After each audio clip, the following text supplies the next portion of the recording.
இது பாஸ்தா செய்ய போகிறோம். அம்மா நான் தான் செய்ய போகிறேன். உங்களுக்கு வேணுமா? ஒன்று தானே சாப்பிடுங்க. எனக்கு வேணாம், தேன்லாம் ஊற்றி நான் சாப்பிட மாட்டேன். இப்போ வந்து பாஸ்தா செய்ய போகிறோம். எண்ணெய் இதுவாக இருக்குது. எங்கள் அம்மா வந்து வெங்காயம் தக்காளி இதெல்லாம் ஆட்டிட்டாங்க. பாஸ்தா வைக்க வச்சுட்டாங்க. முட்டை ஊற்றி செய்ய போகிறேன் இப்போது.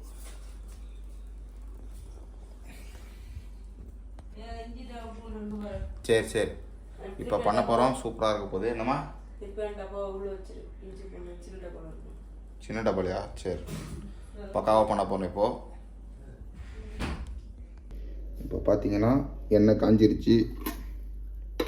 முதல் வெங்காயத்தை தட்டி விடுவோம். சொல்லிக்கலாம், தெரிக்குது.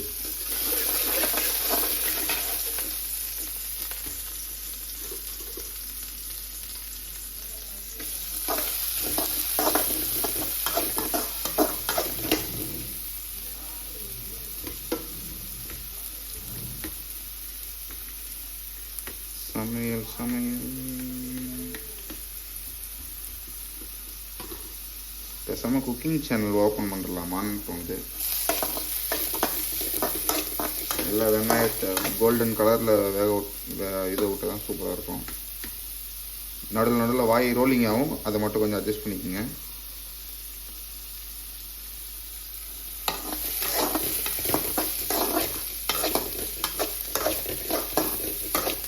இந்த நடுவில் இன்ட்ரோலாம் நானே கொடுத்துருவேன் கொஞ்ச நேரத்துக்கு அப்புறம்.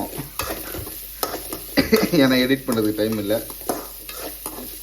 கொஞ்சம் நேரம் கழிச்சு நல்லா கொஞ்சம் இப்போ தான் ப்ரௌன் கலரில் ஆகிற மாதிரி இருக்குது பாருங்கள். அது வெங்காயத்தோட பச்சை வாசனை போய் அதோட ஸ்மெல்லு சூப்பராக வரும். அப்போ தான் அடுத்து தக்காளி போடணும். லைட்டாக அடுப்பு வேகமாக வச்சுக்குவோம்.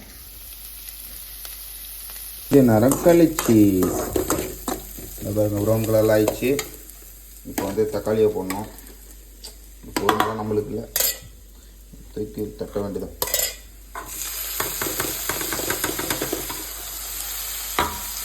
தக்காளி போட்டாச்சு. டிப்ஸ் ஒன்று சொல்கிறேன். உப்பு இந்தமாரி தக்காளி போட்டிங்கன்னா சீக்கிரம் வேகிறதுக்கு வந்து அப்படியே கொஞ்சம் லைட்டாக உப்பு போட்டிங்கன்னு வச்சுக்கோங்க, சீக்கிரமாக வந்துடும்.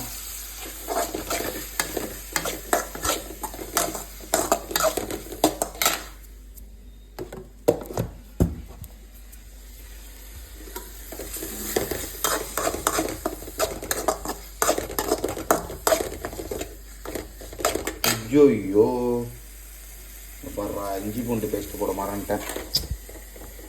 நான்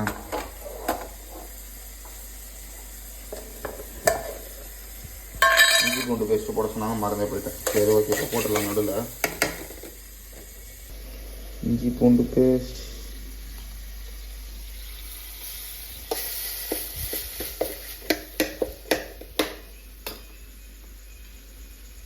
வீட்டில் அரைச்சாங்க அம்மா, அதே நல்லாயிருக்கும். அடுப்பு கொஞ்சம் வேகமாக வச்சுக்கோ. இஞ்சி பூண்டு பச்சை வாசனை போகிற வரைக்கும் வேக வைக்கணும். வதக்கி போய்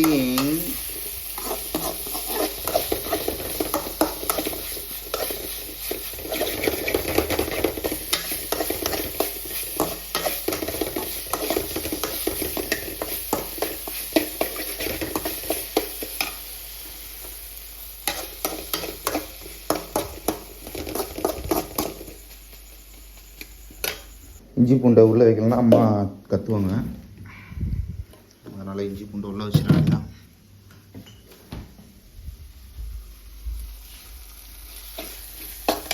சும்மா வெறும் தட்டி சாப்பிட வேண்டியதா. ரெண்டு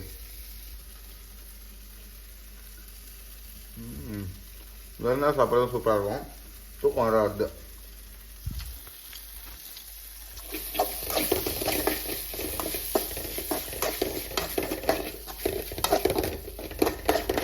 கடைசியில் தான் வந்தார் விநாயக் அப்படின்ற மாதிரி தான். முட்டையை அடித்து ஊற்றிடுவோம். எனக்கும் இந்த கடையில் ஊற்றுற மாரி ஆசை ஊற்றணுன்னு. போச்சுரா, சொதப்பிருச்சு. யாரும் இந்தமாரி வீட்டில் ட்ரை பண்ணாதீங்க. உடச்சிக்கிச்சு முட்டை. ஒன்றும் பிரச்சனை இல்லை. முட்டையை வந்து ஓடலாம் எடுத்தாச்சு. அப்படியே லைட்டாக இந்தமாரி பண்ணி பண்ணி பண்ணி பண்ணி பண்ணி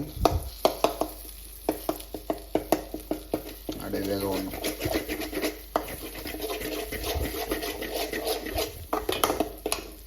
அடுப்பு கொஞ்சம் வேகமாக வச்சுக்க வேண்டியதான்.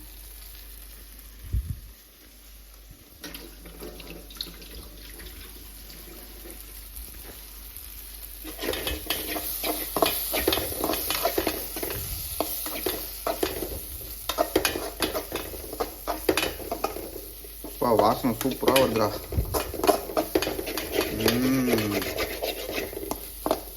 வருது வாசனை. லைட்டாக பெப்பர் வேறு போடணும். பெப்பர் வேறு எங்கே வச்சுருக்காங்க?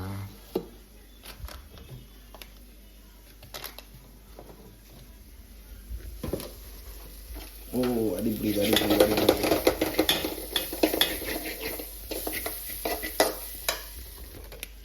லைட்டாக பெப்பரு,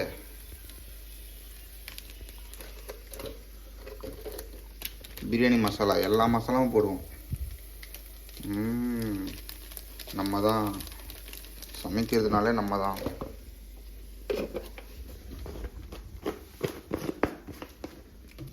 உள்ள வச்சிட வேண்டியதான். லைட்டாக இன்னொரு திண்டை போட்டுற வேண்டியதான். அடி பிடிச்சிருச்சு, அடி பிடிச்சிருச்சு. எல்லாம் இதை போட வேண்டியதான். சிம்மில் வைக்க வேண்டியதான். சிம்மில் வச்சுட்டு சொல்கிறா அப்படி இதில் கொட்டிட வேண்டியதான். ஒட்டிக்கிச்சு பாவா, ஒட்டிக்கிச்சு ஒட்டிக்கிச்சு, சூடாக ஒட்டிக்கிச்சு.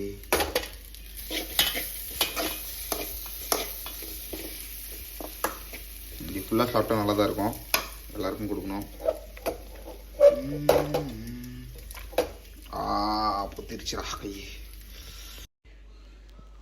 ரகசிய மசாலா இது வேறு ஒன்றும் இல்லை, ஹாப்பிமா தான். இதெல்லாம் போடாதீங்க, இது சும்மா டேஸ்ட்டுக்காக நான் இப்போ போடுறேன். அவ்வளோதான்.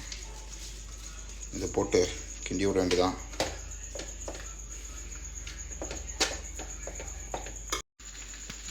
இப்போ வந்து கடைசியாக மல்லி மல்லி மல்லி மல்லியா மல்லியா போட்டோன்னு வச்சுங்க. ஃபினிஷ்ட். அதுதான் கம கம கம கமான் பாஸ்தா ரெடி. வாங்க சாப்பிட்லாம். பாஸ்தா செஞ்சு முடிச்சாச்சு. இப்போ சாப்பிட போகிறேன். எப்படி இருக்குன்னு சொல்கிறேன். சூப்பராக இருக்குதுன்றாங்க. நானும் சாப்பிட்டு பார்த்தேன், சூப்பராக இருந்தது. நீங்களும் ட்ரை பண்ணி பாருங்கள், நல்லாயிருக்கும்.